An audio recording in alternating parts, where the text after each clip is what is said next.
बहुजन सौरभ, बहुजनांच्या सामाजिक व सांस्कृतिक चळवळीचे मुखपत्र। नमस्ते, जय भीम। मैं एडवोकेट डॉक्टर सिद्धार्थ कामले, दैनिक बहुजन सौरभ का मुख्य संपादक।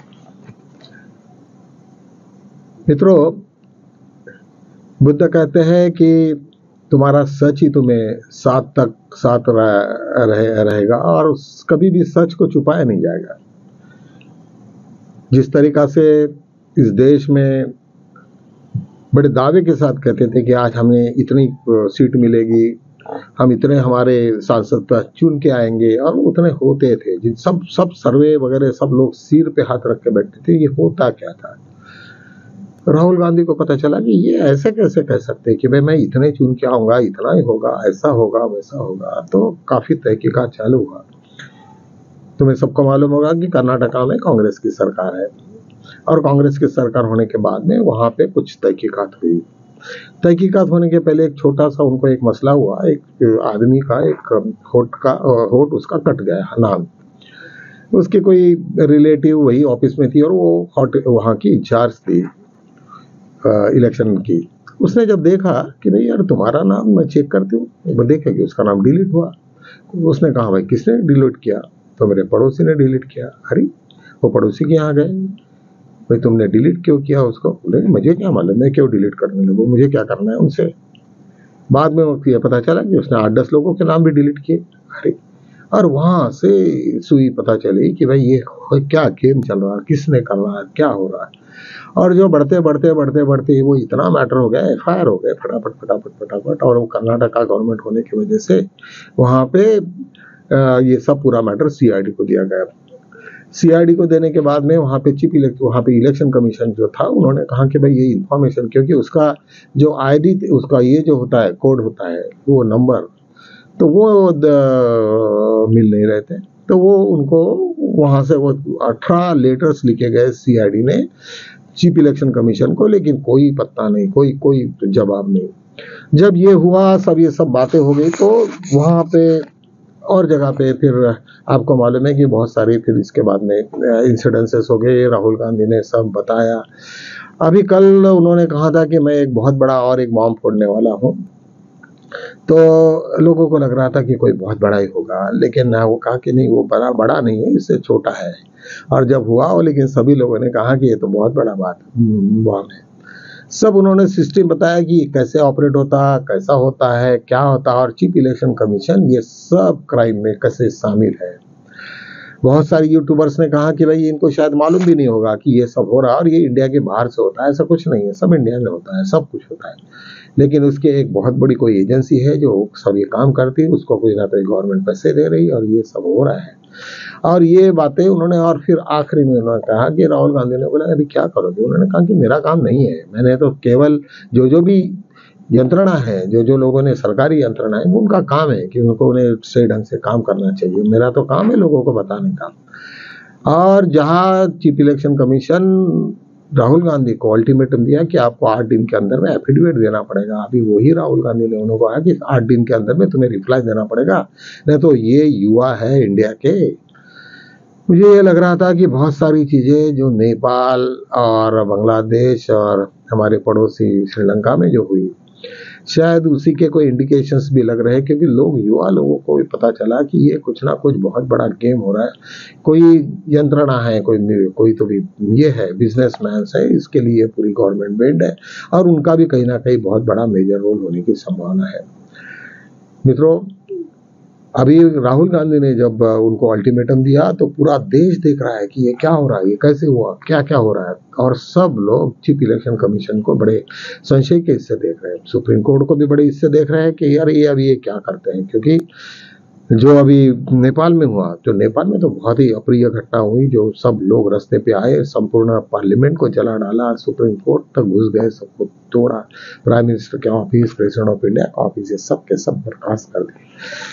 तो ये सब सिचुएशन तभी होता है कि जब लोग रास्ते पे चढ़ते। शायद हो सकता है कि हमारे पड़ोसी जो देश है वो छोटे छोटे थे, जैसे नेपाल, दिल्ली के बराबर है। श्रीलंका आधा तुम्हारा तमिलनाडु इसके जैसा है, केरल जैसा है।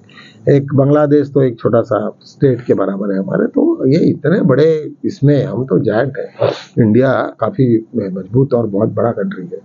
तो सब लोगों की आंखें उसके तरफ में चल रही है। और जिस तरीका से राहुल गांधी ने कंटिन्यूसली हैमरिंग किया और सब पूरे सरकार की नींद उड़ा दी, तो ये बहुत ही बड़ा एक संकेत दे दिया उन्होंने, कि उन्होंने कहा कि फिर ये युवा देखेगी। इसका मतलब है कि उन्होंने इंस्टिगेट किया है, इंस्टिगेट नहीं, उन्होंने कहा कि हमारे लोग ही देखेंगे उसको क्या करना है क्या नहीं करना है, और सरकार को बड़ी चिंता में डाल दिया। अभी सरकार के सामने में ये है कि यदि ये सब उन लोगों ने ये किया, और इवन यही नहीं तो चीफ जस्टिस तक सभी लोगों को जो यंत्रणा काम कर रही है उनको उन्होंने ऐलान किया कि भाई देखो, हमने तो मेरा काम किया है, लेकिन आपका है काम, आप अभी किस तरीका से कॉन्स्टिट्यूशन को बचाते हो और रियली कौन से मायने में तुम बचाते हो। तो निश्चित रूप से सुप्रीम कोर्ट को भी अभी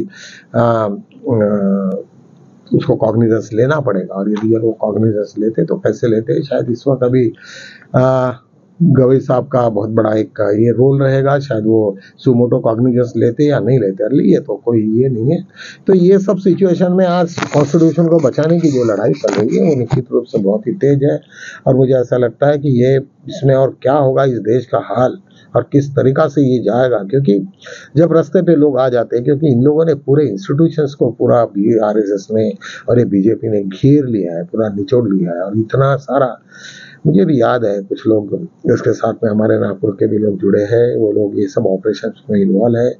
और ऐसा है सबूत नहीं होने की वजह से हम किसी का नाम भी नहीं ले सकते, लेकिन ये बात सच है कि कुछ ना कुछ लोग बीजेपी ने बहुत पाल के रखे, बड़ी कोई इंस्टीट्यूशन से पाल के रखे कि जो कि उनके आंख पे नहीं आएगा और साथ हाथ ऊपर करेंगे, हमारा तो कोई रोल ही नहीं है ऐसे टाइप। और ये तक कहा गया है कि कुछ आउटसाइड में भी होता है, लेकिन जब इंडिया से जाते हो और जब तुम उसका ओटीपी जनरेट होता है और उसको कंफर्मेशन दे के तुम डिलीशन का और एडिशन का जो नाम करते हो, तो निश्चित रूप से वो बाहर की यंत्रणा नहीं होगी, वो इंडिया की यंत्रणा है। लोग अलग अलग इससे उसको ये कर रहे हैं, लेकिन जो भी हो, लेकिन यह मसला बहुत ही चिंताजनक है। और स्पेशली आम्बेडकर लोगों ने इसके तरफ में बहुत ये देखना चाहिए कि बड़े बाबा साहब ने बहुत कष्ट से ये कॉन्स्टिट्यूशन को बनाया है और तुम्हें और हम सिर्फ देख रहे हैं, हमारा कोई रोल नहीं है। तो ये नहीं होना चाहिए, क्योंकि भारत के संविधान के हिसाब से ही हम लोग आज यहाँ से वहाँ तक पहुँचे और हम तो मेन बेनिफिशियरी है। बाकी लोगों को तो इसका कोई ज़्यादा फायदा हुआ नहीं, मुझे तो नहीं मालूम, लेकिन हम लोग आम्बेडकर लोग, जो बुद्धिस्ट लोग और सब लोग, हम लोग ज़्यादा बेनिफिशियरी है। तो तुम्हें ये पता चलना चाहिए कि ये इसमें हमारा सहयोग कैसा होगा। तुम्हें आज का सिचुएशन ऐसा है कि तुम्हें राहुल गांधी के पीछे खड़े होना चाहिए। जब जब भी उनकी कोई पुकार आए तो उनका तुम्हें फॉलो करना चाहिए। और हम लोग ये हमारे आपस में जो लोग कुछ है, ऐसे भी लोग हैं हमारे पार्टी में जो कांग्रेस को कोसते रहते हैं, ये सब बीजेपी को बेनिफिट देने वाले हैं करके इनसे थोड़े बच के रहो। ये छोटे मोटे टपोरी छाप आते हैं हमारे यहाँ नेता लोग और बिना मतलब ये करके 5-50 वोट खा के उतना उनको कमीशन वहां से मिल जाता है, ऐसे भी नॉलेज में आया है। तो ये सब सिचुएशन को देखते हुए निश्चित रूप से ये आज का बड़ा गंभीर सब्जेक्ट है और उसको हम लोगों ने अलग अलग ढंग से दिखना चाहिए। आज और एक ये बात है कि एक ईसी को अभी ये क्या जवाब देती ये तो है अभी सब में। नीतीश कुमार ने बहुत बड़ा एक खेला कर दिया जिसके वजह से बीजेपी बैकफुट पे आ गई है। सब लोग उसके पास में गए और सीट शेयरिंग के ऊपर में सब इनकी चर्चा चल रही। यहाँ तक इंडिकेशन थे इनके कि लालू प्रसाद यादव और नीतीश कुमार ये दोनों मिलकर कुछ ना कुछ करने वाले, क्योंकि वो नहीं चाहते कि वो बीजेपी की एंट्री वहाँ हो और बीजेपी की एंट्री हो जाने से वहाँ पे और परेशानियां चालू हो जाएगी। तो नीतीश को भी नहीं चाहिए और लालू को भी नहीं चाहिए। अरे वो सिचुएशंस में वो दोनों भी वहाँ पे वो थोड़ा सा ये कर रहे हैं। एक सुप्रीम कोर्ट का एक बहुत बड़ा मसला आ गया, जो भी कोई लोगों को कॉग्निजेबल ऑफेंसेस अगर होता है और अपने एफआईआर करना उनके लिए अनिवार्य है। आपको एफआईआर करना ही पड़ेगा और नहीं करते हैं तो वो उसको जवाब मांग सकते हैं या फिर पुलिस अपन कोर्ट से भी अपन उसको, वो तो पहले से भी था, लेकिन कॉग्निजेबल जो भी ऑफेंस है उसके ऊपर में तुमने एफआईआर करना ये जरूरी था। कॉमन लोगों को मालूम नहीं, लोग छोटी मोटी चीजें रही तो वहाँ एफआईआर नहीं करते, लेकिन तुमने कम से कम एफआईआर करना चाहिए। और पुलिस ने यदि यार कुछ गड़बड़ की तो आप पुलिस की भी कंप्लेंट करनी चाहिए, नहीं करोगे तो आपको कोई मतलब नहीं है। तो ये सब सिचुएशंस को तुमको ये करना पड़ेगा। हमारा वीडियो का यही रहता है, हमारा मकसद ये है कि तुम लोग खुद में ये अपने स्वयं ये हो जाओ और तुम अपने लोगों ने क्या करना चाहिए, ये हमारा मसला होता है। और निश्चित रूप से मुझे ऐसा लगता है कि मेरे वीडियो कुछ लोगों को अच्छे भी लगते होंगे और सभी लोगों के अच्छे ही कमेंट्स हैं। तो निश्चित रूप से हमें इतना सारा वीडियो देख के फिर अपने इसको नॉलेज में हम उसको ये करने का बेटर है कि हम लोगों ने क्या समझना चाहिए और कितना समझना चाहिए, उतना भी ध्यान में आए तो उतना सफिशिएंट है। आज यहीं तक हम ये करते हैं, आज यहीं रुकते हैं, कल मिलेंगे, तब तक के लिए जय हिंद।